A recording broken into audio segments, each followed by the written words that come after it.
ప్రయాగ్రాజ్లో వచ్చే ఏడాది జనవరి 13న ప్రారంభం కానున్న మహాకుంభమేళా కోసం భారీ ఏర్పాట్లు మొదలయ్యాయి. 12 ఏళ్లకోసారి జరిగే ఈ మహా ఉత్సవం పుష్యపూర్ణిమ నాడు ప్రారంభమై ఫిబ్రవరి 20న మహాశివరాత్రి వరకు కొనసాగుతుంది. హరిద్వార్, నాసిక్, ఉజ్జయిని వంటి ఇతర ప్రాంతాల్లో కూడా ఈ కుంభమేళా వైభవంగా నిర్వహించబడుతుంది.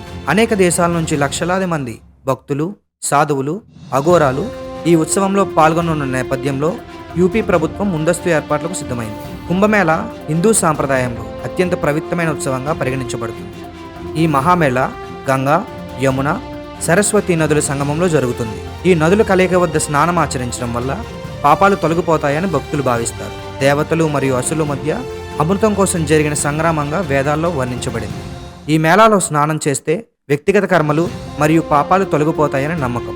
కుంభమేళాలో పూజలు, ఉపన్యాసాలు, ఆధ్యాత్మిక చర్చలతో పాటు వేదపారాయణాలు, భజన కార్యక్రమాలు మరియు సాధువుల ప్రసంగాలు భక్తులకి ఆధ్యాత్మిక అనుభూతిని కలిగిస్తాయి. ఈ మహాకుంభమేళా హరిద్వార్, అలహాబాద్, నాసిక్ మరియు ఉజ్జయినిలలో ముఖ్యంగా నిర్వహించబడుతుంది. ప్రతి నగరంలో కుంభమేళా జరపబడే కాలం గ్రహస్థితుల ఆధారంగా నిర్ణయించబడుతుంది. ప్రయాగ్రాజ్లో గంగా, యమున మరియు సరస్వతి నదుల సంగమంలో మహాకుంభమేళా జరుగుతుంది. హరిద్వార్లో గంగానది ఒడ్డున కుంభమేళాను జరుపుతుండగా నాసిక్లో గోదావరి నది వద్ద, ఉజ్జయినిలో క్షిప్రా నదీ తీరంలో మేళా నిర్వహించబడుతుంది.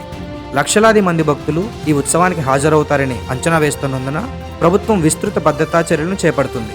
ఆధునిక టెక్నాలజీని ఉపయోగించి మెరుగైన భద్రతా వ్యవస్థలు ఏర్పాటు చేస్తున్నారు అధికారులు.